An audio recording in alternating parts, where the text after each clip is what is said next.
Hold up, look, check it. Sorry I ain't end up a college kid. Stood on the corner with the problem kids. Wish I could show my brother how to live.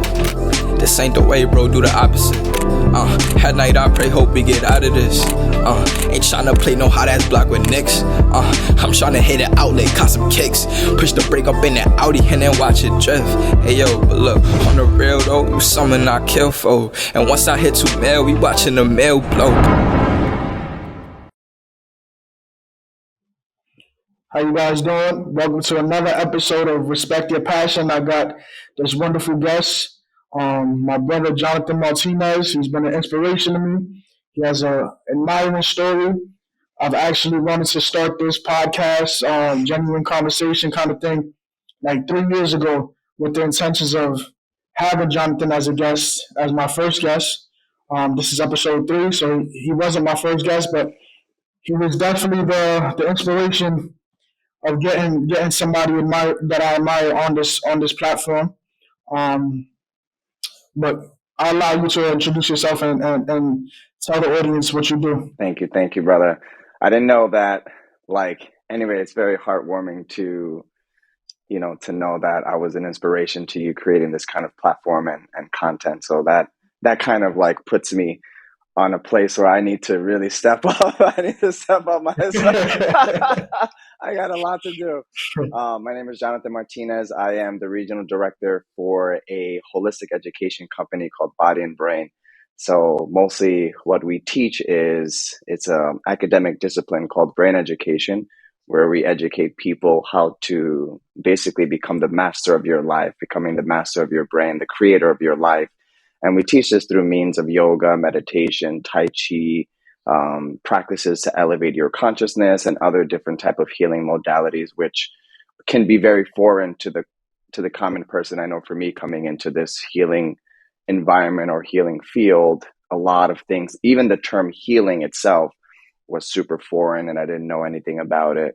So, we run centers throughout the states that teach group classes and trainings. We offer workshops, retreats, from small 1 to 2 hour things to really large scale 7-day, 10-day retreats, all different things that will target different parts of the human consciousness, different parts of human development, whether it's physical, emotional, mental, even as far as spiritual development. And I've been doing that for a while now. It's been more than a decade. It's amazing, brother. I do want to share a story with everybody, just to put into context the transformation that you guys see today. This is not the man that was here 10 years ago, 12 years ago. Neither am I. But he definitely made his transformation before I did and inspired me. So I remember one night we went to our brother Ramon's birthday party.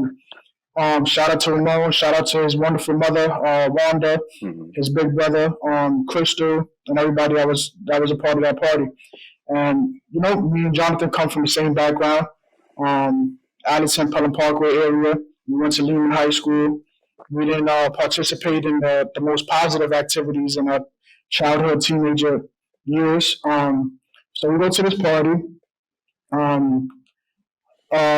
We go in there's a whole bunch of hood dudes standing around drinking their honey, and we walk in, and these young ladies come up to us and they say, "Oh wow, some Spanish guys. I hope you guys can dance." And me, with some confidence, I'm like, "Yeah, sure, I can." So Johnathan goes first, grabs this young lady, starts dancing, twirling, spinning her around on some Prince Royce, and they were like, "All right, you next." I'm like, "No way." Kind of embarrassed me. There was no way I could dance the way he was able to dance. But we had a wonderful night. I think maybe like a year later, you got into what you're into now, and you just made a whole transformation. Saw nothing but positivity on your social media.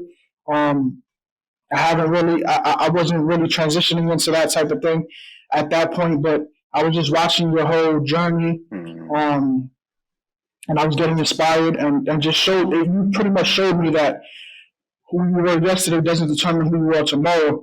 And it was definitely very powerful. And like I say, every time I speak to you, my brother, you definitely inspired me to be who I am today. But just talk about that transition a little bit. Like, of how you went from, I don't want to say we weren't from the streets or whatever the case may be, but we were. And how did you make that transition to what you're doing today and the person that you are today? Thank you. So, I mean, I always felt like I was someone who deeply cared about people. Like that was a part of me. Like I remember being a kid and like trying to avoid conflict as much as possible. And a very just overall a very passive, introverted, charactered kid.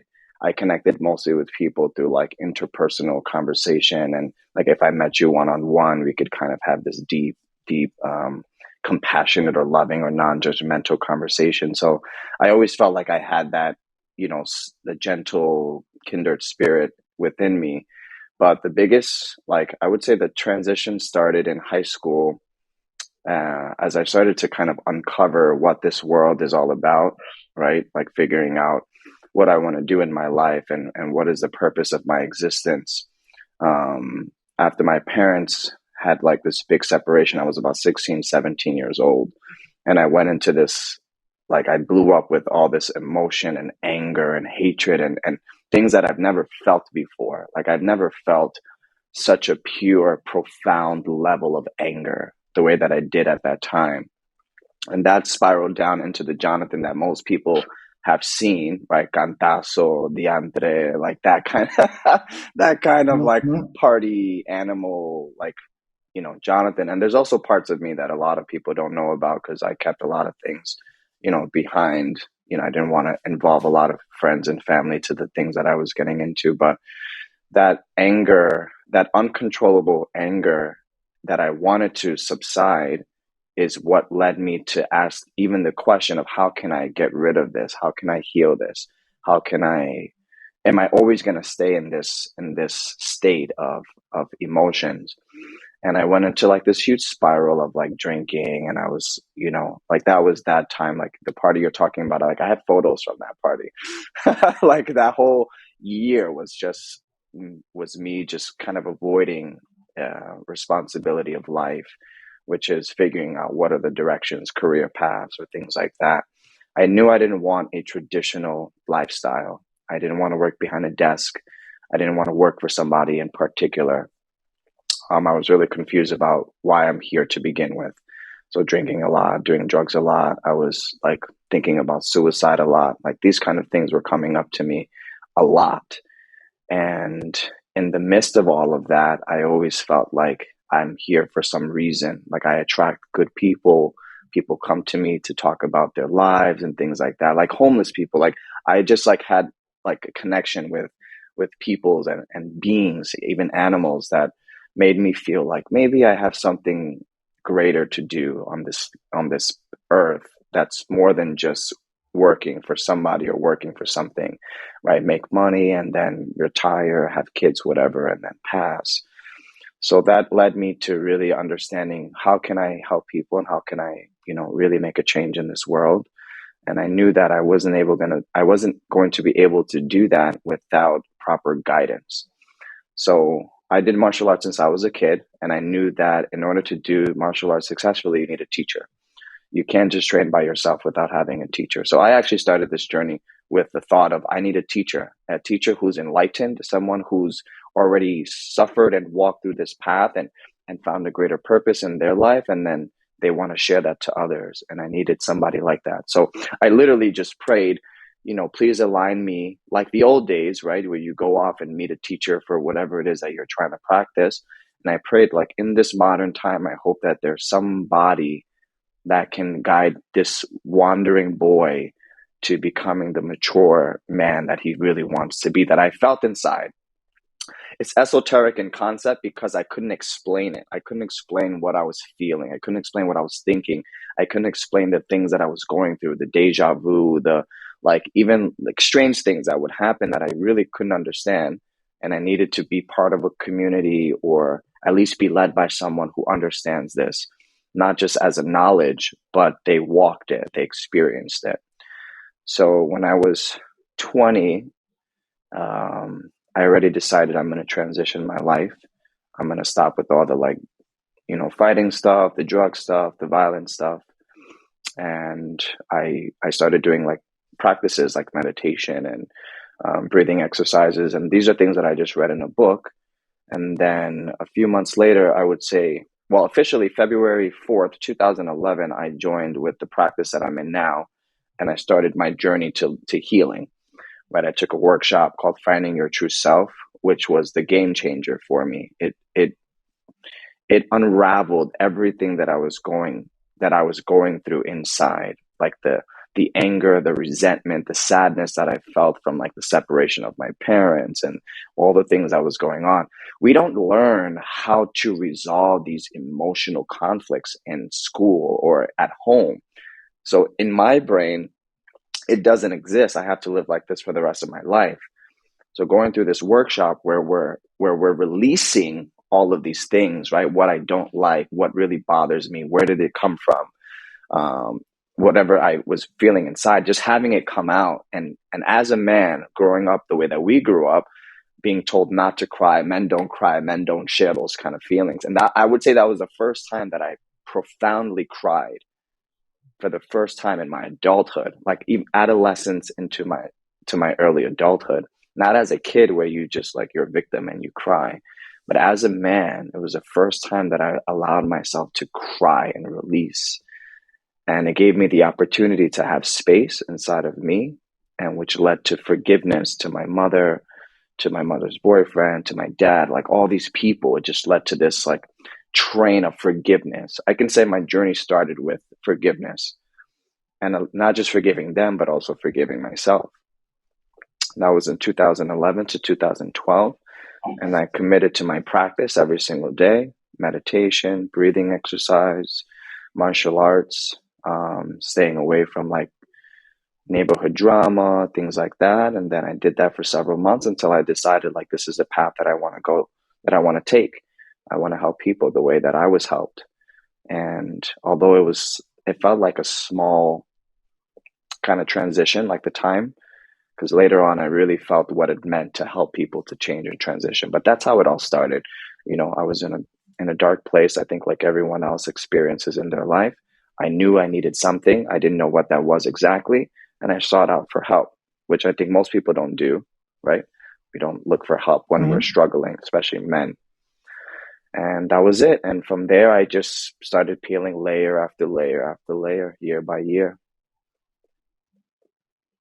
Yeah, that's definitely powerful. I think people would appreciate that story.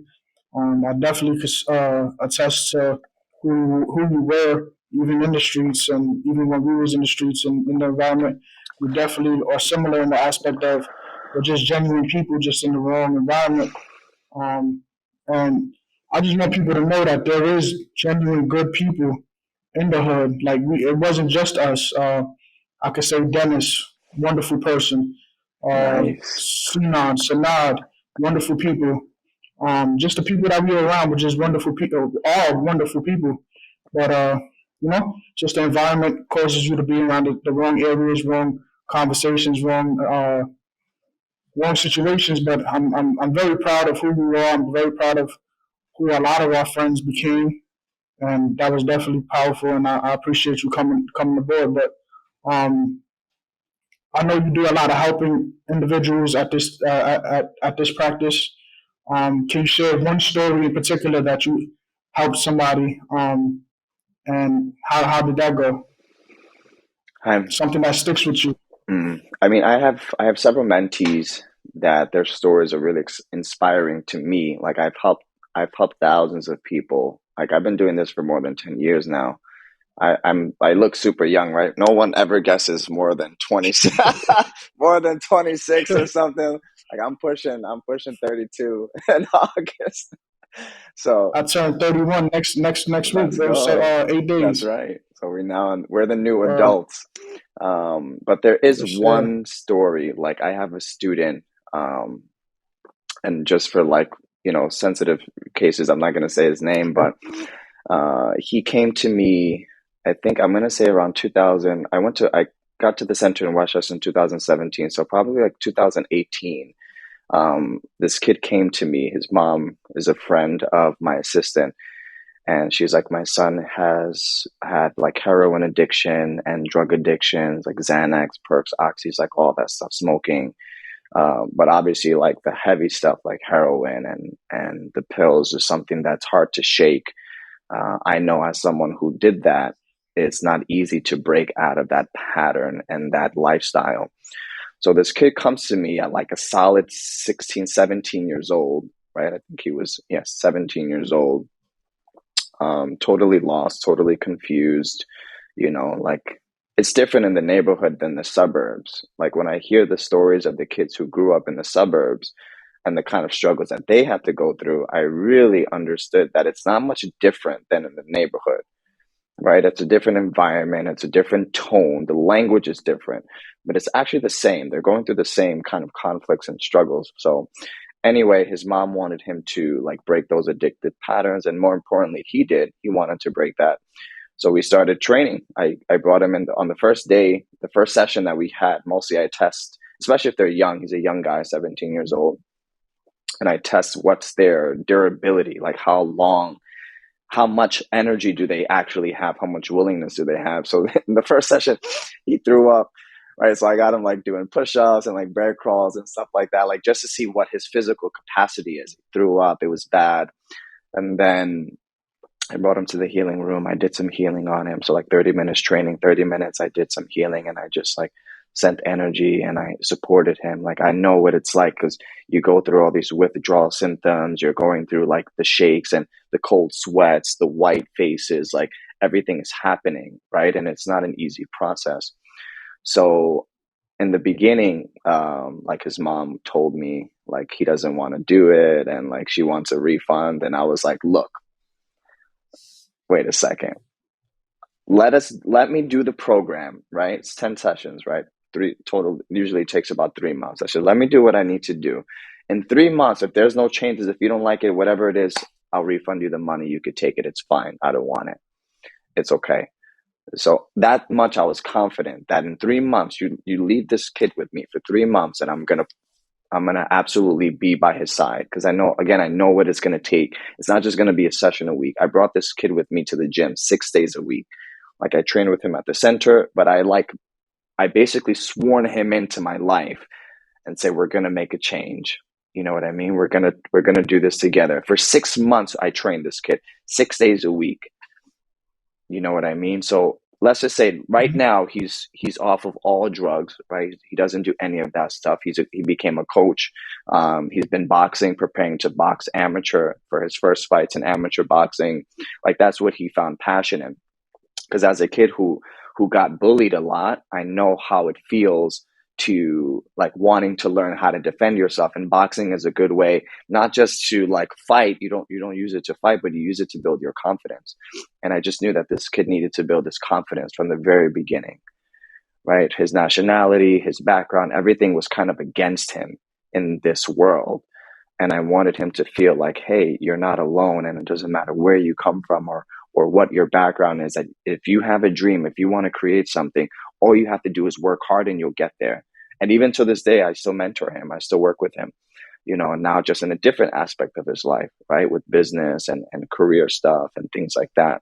But the whole first few years was just breaking through the shakes of giving up on yourself and going backwards. I've never done heroin or anything like that, or these kind of heavy, like that specific type of heavy drug. I know people who have, and I know how hard it is to stay off of that. So the fact that he's been, from that moment that he met with me till now, the fact that he's been off of that it's probably my biggest pride story is his life, is his transformation. And I have a very strong like emotional attachment to his growth, which is like, it's like a little brother to me. You know what I mean? And I really want to see that development. So he's one case, a severe case that transformed. It was really like 0 to 100. Like it felt like me, and if I could show you photos later, I'll ask him if it's okay if I can share.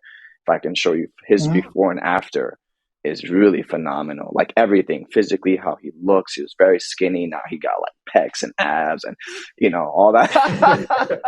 He's got all that good stuff going on, and I'm like, and it's crazy how much can happen in a short period of time. 3 years seems like a long time, but it's really short, but a lot can happen when you commit to daily training every single day. And it's not just physical training. Obviously, there's a lot of purging, emotional things that you have to address. But again, he's like my number one, like, pride story. That's beautiful, bro. That's the first time I'm hearing that. That's a beautiful story. Mm. I want to ask you, who inspires you, though? My biggest inspiration was definitely my father. I'm going to Okay. say my father was my biggest, like, absolute biggest inspiration, like, kindest, biggest heart, helps anyone in need, like, super, super humble, passive, works hard 7 days a week, regardless of what condition he was in. He'd never skipped a beat. Of course, there's shortcomings as a husband, as a dad, like regular things in life. But looking at him, and I have photos where I just like looking at this man in admiration, how much he does with how little we have, right? So he was my biggest, like, inspiration of all time, like my hero, my, like, guiding force. Everything he did I wanted to do. Like, I worked with this man since I was 9 years old. He did scrap metal, like, stuff, and back then at 9 years old I was with him. He worked for like a mattress company, like doing deliveries and stuff. I was with him. Like, everything he did I wanted to do. He likes martial arts, I wanted to do it. He likes Bruce Lee, I liked Bruce Lee. Like, it was just like that kind of pure father son like relationship that many people unfortunately don't have the opportunity to experience in this life. And then after that, of course, I met many teachers in my practice who inspired me. And my current teacher right now, my current spiritual teacher, is one of my greatest inspirations, because just the amount of work and love and compassion that he offers to millions of people, right, on that scale, and still asking himself, what more can I do? What more can I do? And just the level of work that he does is beyond me.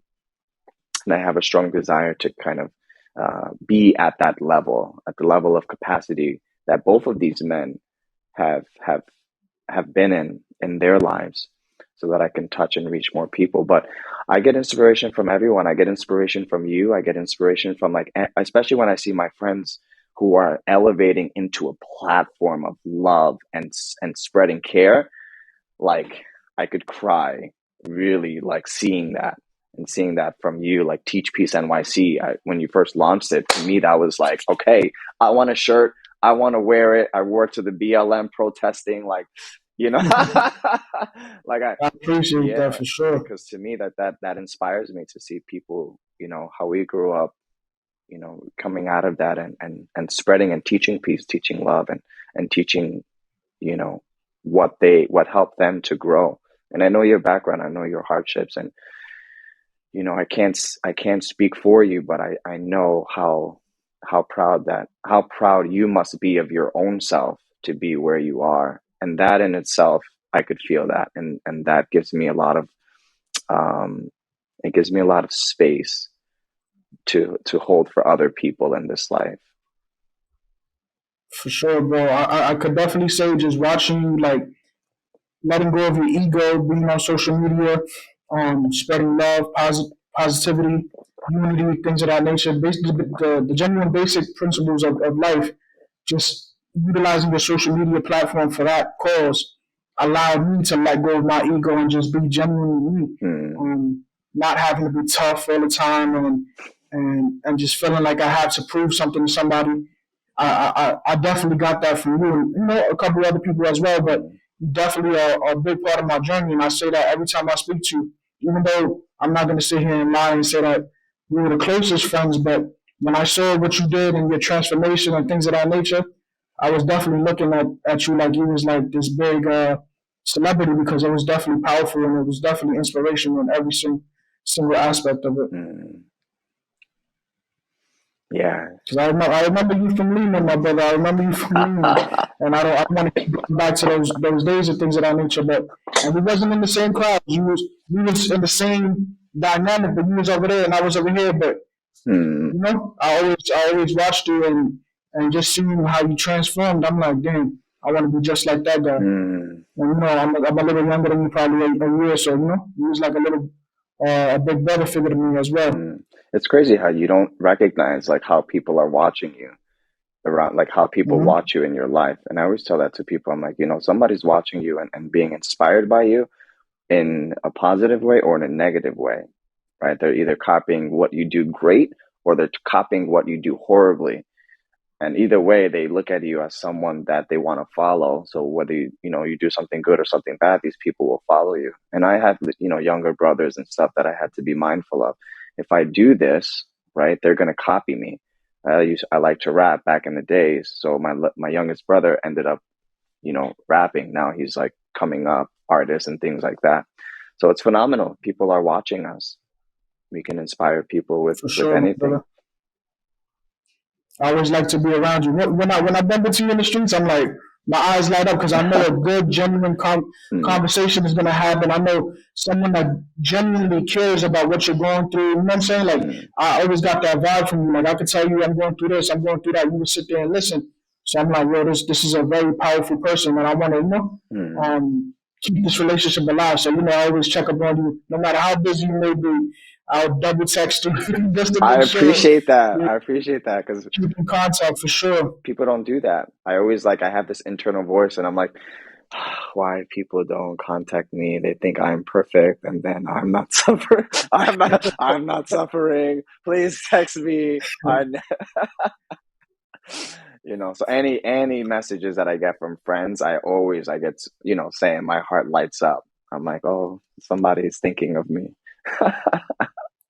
Sure, bro, for sure. So what you working on now, and what you got working on for the future? All right, so I'm working on a few things, um, all behind the idea of how can I spread high consciousness more. Like it's not like new age stuff, right?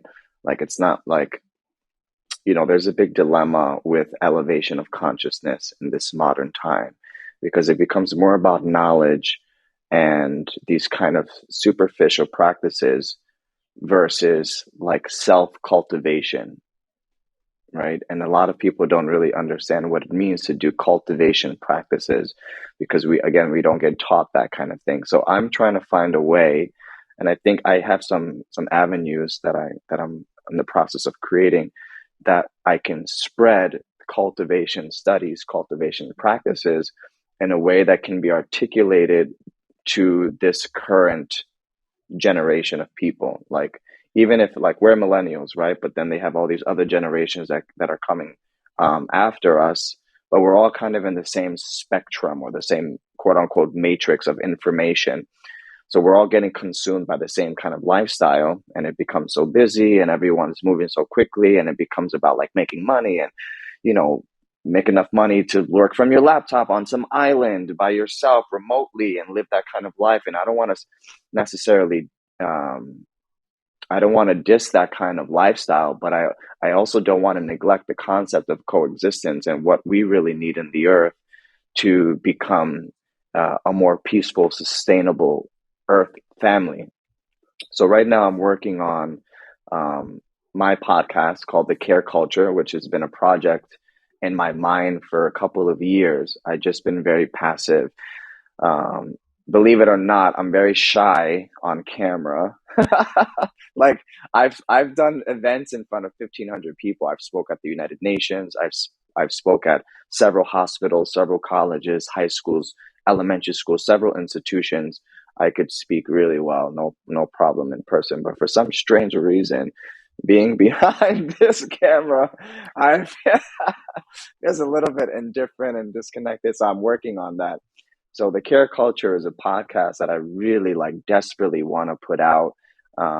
It's my whole like heart and soul, and it's self-explanatory. It's basically how can we create a culture of care in all the different systems of the world, right? So like if you're a police officer, right? Let's say I'll have somebody on my show and they're a police officer and we'll talk about how as a police officer, one, what do you go through when it comes to people relationships, not the institution, but between people to people. And then what is a way that's possible to create a culture of care within that institution, within um, the spaces between you and all of these people. So it's gonna touch on people in the music industry, on people in the medical industry, people in the education industry, people in this healing industry, whatever it is. But that's like something that I really want to put out, because I know what I want to do is just this. I want to bring people together. I want to bring the conversation to the front of people's lives, instead of being in the background as a hidden practice of self-love or self-care. Like, we're going to talk about how we can care for each other more in real life, in real time, in everything that you do, wherever you go, whether it's the gym or the bodega, or, or you're just going to like buy something at Home Depot, or God forbid you end up in the precinct. Like, I was arrested in the time that I was doing my healing practice, right? Not many people know that. Hopefully this doesn't go so far, but it was kind of silly. It was a silly situation, right? I got illegally stopped, right? They searched my bag. I had throwing knives in my bag that was gifted to me by a member. They were packaged, they were brand new, right? This was like in 2012. And they had no idea what throwing knives are per se. So I got arrested. And I end up in this precinct, and the guys are like, "So what do you do?" And I'm just talking, just like myself. I'm just being myself, whether you're a cop or not. And and I'm telling them everything that I do. And it was just a really good conversation. They took me off the cuffs. We kind of casually sat there and talked. And within a few hours, I was out. And that's everything is like, it doesn't matter who you are or where we are. We're going to try to figure out a way to coexist well, regardless of what you are forced to do in your work. That's what you're doing for your institution. But what about you as a human being? And I want to create this conversation where people talk to people as people, right? Because I've come into contact with a lot of executives and kind of higher level of humans in the corporate world or medicine world or education world. And even myself in my field of work, I'm also in that higher spectrum of people, but I don't talk to anybody like that. Like, you'd never know. Like, I'm just casually dressing in a flannel, walking down the street. You would never know anything, and I wouldn't treat you any different. So I really want to just create that conversation of caring, how we can care more in this modern time, in whichever way that we can. So that's my biggest thing. I'm working on courses, like online digital courses, basically taking what I do and putting it in a more scalable platform that can reach more people. That's my biggest project right now. Bro, I'm definitely going to support your podcast. I'm definitely going to support everything that you do, bro. It's definitely powerful, definitely inspirational. I'm definitely you're admiring everything that you're doing right now. I'll send you a bunch of videos. For sure. I want to add one of your videos to the end of this podcast, just so people can see you and work. Whatever video you decide to share with us, a couple minutes. Let's add that to the end of this podcast as well. So you spoke on, like part of your journey, you reached a part of, I would say, darkness in which you had suicidal thoughts. You participated in a lot of negative activity, drugs, alcohol. Can you give some wisdom to somebody that may possibly be going through those stages of their life at this time, just to help them go through it? What would you tell them? I would say, like, if I'm speaking to the wandering boy inside of me who needed to hear these words, I would just say simply, you're not alone, and don't worry, everything is going to be okay. You don't have to force anything. We live in this world without guidance or wisdom or a manual of how life is. We don't have life teachers, right? We have life coaches, and these became a very popular thing this day and age, but we don't have life teachers. So if somebody's going through that right now, and I know many people who are, including like people within my own family who are struggling with that, there's going to be a point where you're going to feel a space to ask questions. And these questions are usually the same ones. Who am I? Why am I here? Where am I heading to? What is my purpose? And these are all life questions which are designed for you to ask in a deep state of your life, whether you're in a deep suffering state or in a dark state. But that space allows you to ask these questions. And these questions aren't to go unanswered. I believe it's the deep part of our soul which yearns to exist through this body. And and when you're in that state of questioning, don't give up, right? And that's the most important thing that I can say is don't give up, don't give up, don't give up, don't give up, don't give up. No matter what, don't give up. Keep this life. Keep this life. No matter what, keep this life. Wake up in the morning and figure it out. And when you can't figure it out, you ask for help. For example, if you ever come to contact with this podcast and you need help, you already got two people right here that'll help you. Right? You can't say that you're alone. You got two people, both by the name of Johnathan. Easy to remember, right? You say, hey, Johnathan, I need help. This is what I'm going through. And these are two people who will definitely help you without charging you a single cent, without questioning you a single thing, nothing, right? So don't give up your life, ask for help, and be hopeful. Why? Because life can be any way you want it to be. If you change your actions, you change the direction and trajectory of your life. All you need to do is change your action, change what you're doing. And that can be hard, especially when we're looking at addiction, right? If you're addicted to just even your phone, you're addicted to drugs, you're addicted to pornography, you're addicted to staying up late, you're addicted to sugar, you're addicted to sex, you're addicted to something. There's something that you use to mask your suffering, which now you can't separate from. And that's going to take time and training, time and effort, a lot of effort to heal. But the most important thing is the mindset of not giving up, of figuring out what is your purpose here on this earth and what you can do to make your life healthier, happier, more peaceful. And then eventually, by you doing that, you unconsciously allow people to do the same around you, right? By me being the brightest person that I could be, I unconsciously allow other people to do the same thing. And from there, this is how we, quote unquote, spread light or spread love. I myself am elevating to the highest point, which is possible for me. And the people who are watching me will gain inspiration and motivation from that. I didn't intentionally help people. I just focused on myself, grew my love, grew my own healing power. And naturally, I felt the desire to share that with people when I had something to give. In the beginning, don't worry about helping people. Focus on yourself. Build your energy, right? Work on your energy, work on your insight, your perspectives, your views all have to change, which is difficult. You got to break your belief system, right? Some things which are good for you, you can keep, but if it's not, then put it to the side. But honestly, a lot of this, you need guidance, you need a mentor. And that's another project that I forgot to mention.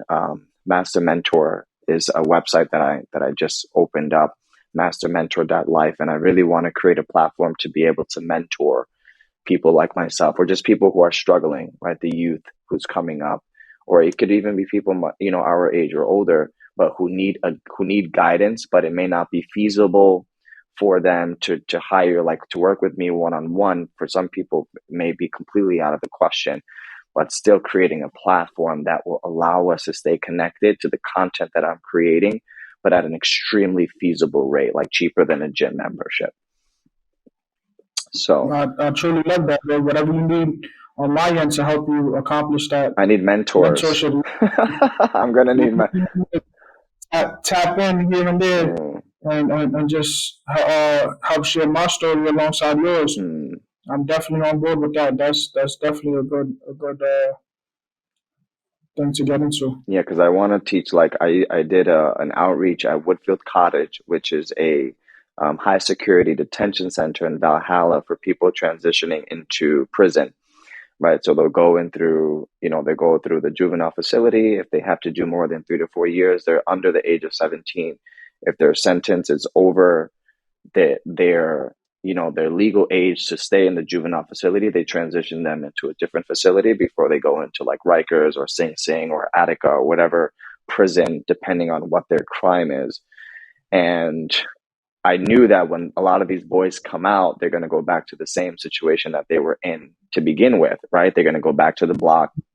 And if they got arrested because of something that happened on the block, they may not even make it back out, right? Like a kid he was in the facility with us. He came out, they stabbed him up 10 times, and he came back into the facility again. You know what I mean? A lot of these kids, they don't have an avenue to explore the possibilities of life because of just the way that things are set up for them back at home. So I was really like sad because I'm like, okay, I'm here with them now, but when they get out, how can I help these kids? I can't, right? I don't have a house big enough to like bring all these people into my life, right? It's not conducive to my lifestyle either, but that's something that I thought about. Like maybe I can build like a halfway house or something that I can, educate these kids. But mostly everyone has access to a laptop or a cell phone or some type of device.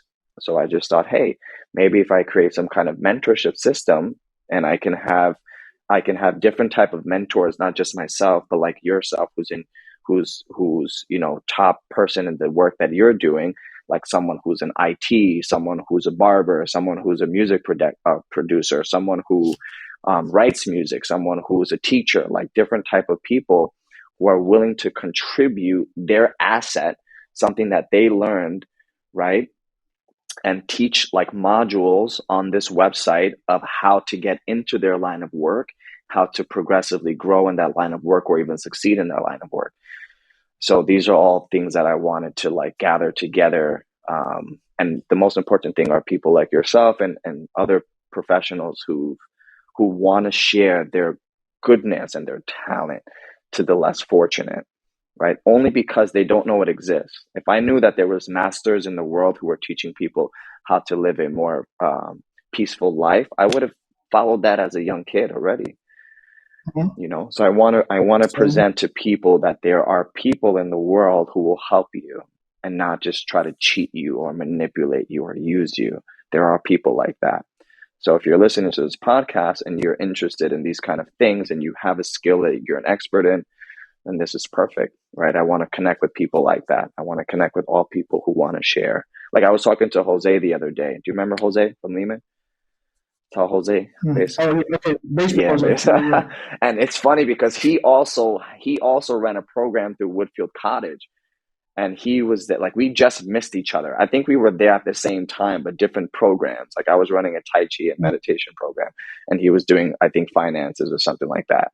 But I was talking to him about this. I was talking to him about this project as well. So he's down, and he was really excited. So it's so funny how just like our small group of people like in Lehman are really like going to make this kind of change. It's really exciting, but it's my biggest dream to have a platform that people can grow and can have access to and have teachers that they can connect with, women, men of all different ages in a profession that they want to choose, like a trading school, right? They decide what they want. They find the expert who's good at that and who can mentor them into that profession. For sure, bro. Let me know when you get that started. I'm on board. I'm gonna promote that like it's mine, honestly. But I want to ask you one last question, my brother. So I know when we're on this journey, we're shedding light, we're helping everybody. It can get overwhelming. What is your current state? How are you feeling right now? How are you spiritually? How are you emotionally? Like, I feel good. I just moved to Chicago last month. Last year was really hard for me because my father passed on Thanksgiving of 2020, and that 2021 for me was like kind of like the resurrection period where everything came back up, like all the dark thoughts, the violent thoughts, like all this like stuff was coming out, right? Because we believe our father was murdered. So right now we're going through this process of figuring out like what's going on. I have a lawyer, I have all this stuff going on, but that whole entire year I felt so lost, like that wandering energy, that like angry energy that I didn't know what to do with, was just like overtaking my entire body, my mind, my emotions. And when it hit a year of his passing, I felt almost relieved. Like, okay, this is it. 1 year passed of basically me mourning or like kicking and screaming. Obviously internal.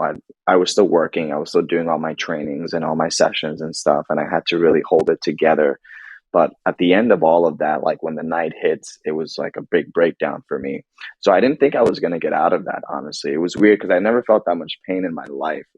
Like I went through a lot of stuff, but that was probably the most painful thing I've ever experienced in my entire life. Like an uncontrollable emotion, like that no matter what, like if I was angry, I was angry. It was coming out. If I was sad, I was sad. We could be mid conversation and I would, and I'd just bawl out. Like if I was happy, I'd be super happy. It was just this like pure expression of uncontrollable emotions that I thought I'm going to be stuck in this thing. I don't know how long I'm going to be here because it was months already. Once that 1 year hit and we're entering into this year, 2022, I just felt like I needed to take on this, I need to take this energy and grow with it instead of allowing it to break me down. So despite all of this, I maintained my basic practice, my basic meditations, my basic breathing. I never stopped eating healthy. I'm fortunate enough to have done this long enough to be disciplined, to not shake with the foundational things that's going to keep me healthy. So I still looked okay. I looked bright. I looked joyful. Like my vitals were all good. But inside was really like that was a really interesting feeling, like a very interesting feeling that made me act in some ways that I didn't, that I can't say I regretted, but, I did things that were not of my pure self or my true self during that year of 2021. And now I feel like there's so much that I want to do, but a part of me carried that anxiety over because it's not like an expressive anxiety. It's a feeling of like, it's a death of like, am I good enough? Am I the one to be doing this? Like the work that I'm about to do at the level that I'm about to do it. Am I the one to be doing this? Am I worthy to be doing this type of work? I'm going to get an insane amount of criticism, right? An insane amount of judgment and all these things. Am I ready for that?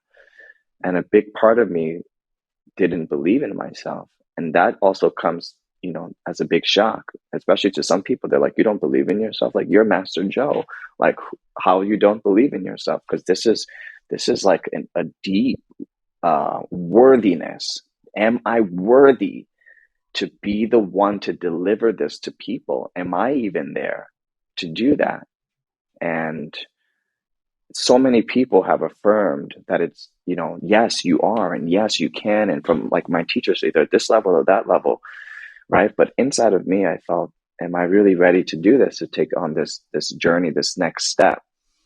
And I really feel, and even coming to this podcast, when you told me about it, I'm like, yeah, this is it. Like, this is the door that is going to allow me to, like, it's almost like a spiritual okay. You know what I mean? Like, it's okay, you could do it, right? Here's someone that you inspired who's doing it. So then why are you hesitating? And I'm being vulnerable here, right? Because I'm sharing a shortcoming. I'm sharing a shortcoming that most people don't know about, but I'm all about that. Like, I don't hide anything. I'm an open book. I'm all for sharing my weakness. It doesn't take away from any of my strengths, but that is my biggest like struggle. That's my biggest suffering is, am I worthy? Am I the one to be doing that? Like, so many people are doing it. And I think you posted something the other day, like about, like many people, I don't know if it's you, I could be wrong, but many people are doing that thing, but no one's going to do it like you. Mm-hmm. Right? Like no one's going to do it the way that you do it. And what I provide, what you provide is all going to reach a certain amount of people, a certain type of people, because of the way that we are, the way that we grew up. So I really want to overcome that profound like unworthiness that exists even on a cellular level, where I could really step into the face of all people, regardless political or the public, and be absolutely confident being myself. who I really am. Because yes, I'm a healer, but like I still wear like, Jordan 1s. So I see people people looking at me like, "Oh, you're a healer and you dress like this, right?" And and this kind of creates this conflict Mhm. of myself. Unless I fully believe in myself that this doesn't matter, right? What I'm wearing or anything like that doesn't matter, right? As long as I express purely my true self. I am who I am, whether you're watching me or not.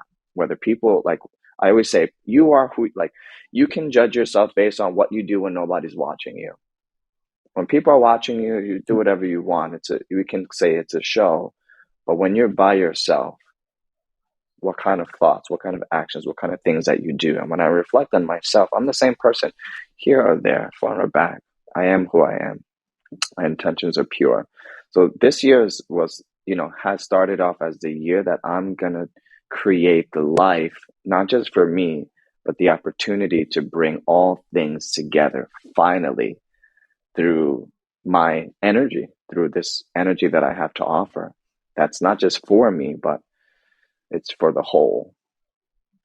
So besides all of that, I feel great. I feel strong. I've been going to the gym every day. I'm, you know, doing some shadow boxing, kind of getting back into the swing of things. I've been playing basketball a lot, like doing some of the things that I really love that I didn't allow myself to do before, right? I didn't allow myself to have fun, actually.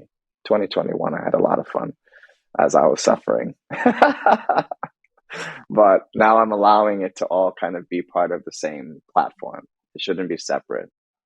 Everything is really one. We don't need to divide fun or suffering or anything like that, and we can do it together. For sure, bro. If I had to bet the bank on anybody to lead us into this journey, anybody that I know at least, I'm definitely going to be right by your side and allowing you to lead.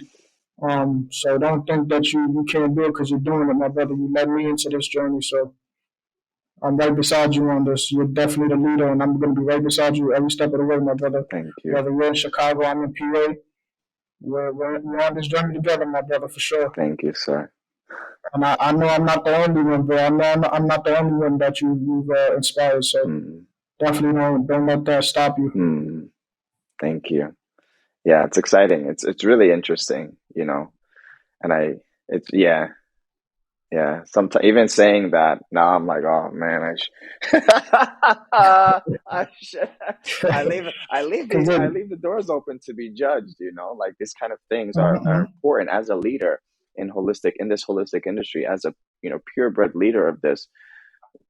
I think we all have to just leave everything open. We're human. I'm human. I hope that everyone, whoever's listening or whatever, you know, we're all humans. If you look at any executive or any person who's leading anything, they also have their own internal conflicts that they're going through. So I hope that as a people, we can really, bypass everything and hold space for each other. Not like, we have too much knowledge wars these days. mm-hmm. That's why I kind of got off Clubhouse. It's too much knowledge wars.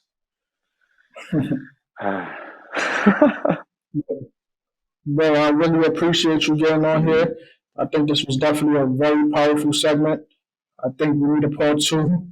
I'm gonna end this podcast. Once we edit this, I'm definitely gonna put a little small segment of what you do at the end. mm, If your mentee want to show his transition, also want to show your transition, your mm. before and your after.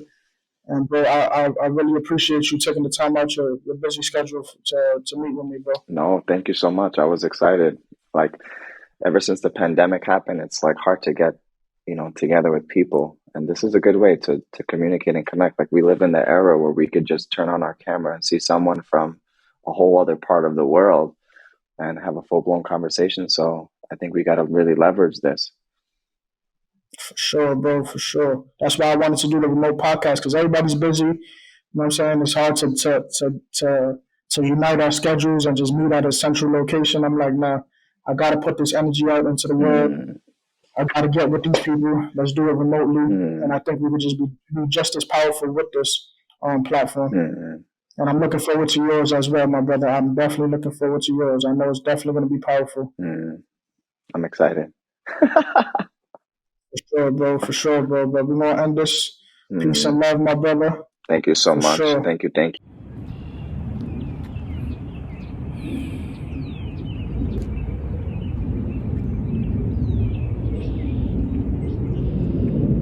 Deep breath in. Deep breath out.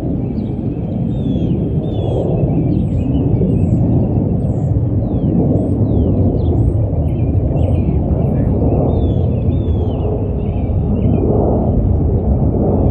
a deep breath out. Commence.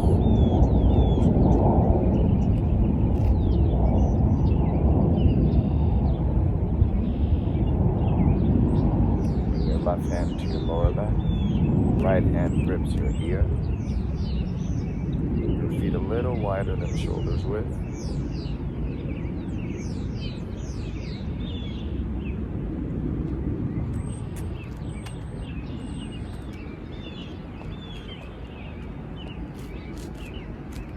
Then you're going to rotate your body to the right side. Open up your rib cage. And lean your body back slightly. Look up to the sky.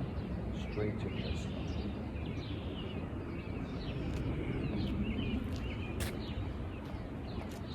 Never rotate out your knees. Rotate just your spine. Base as much as you can. Down, rotate. So, pull the spine up. To the west. Lean back slightly.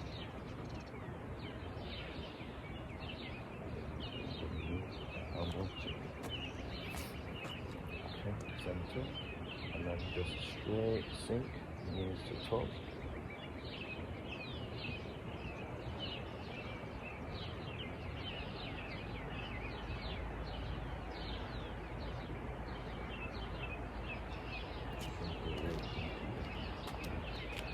Sitting on the chair. Yeah.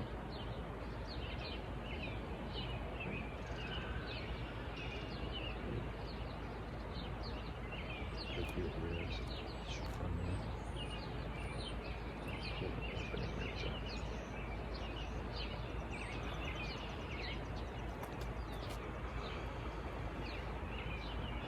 And then open. Same direction we came from.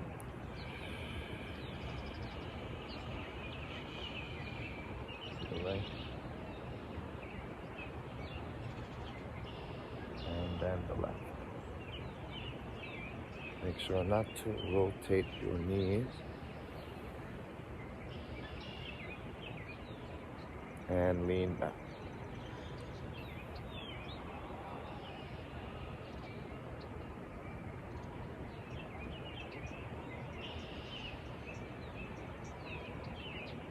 Center. And release. Switch sides.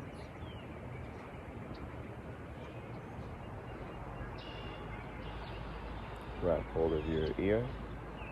Twist to the left side.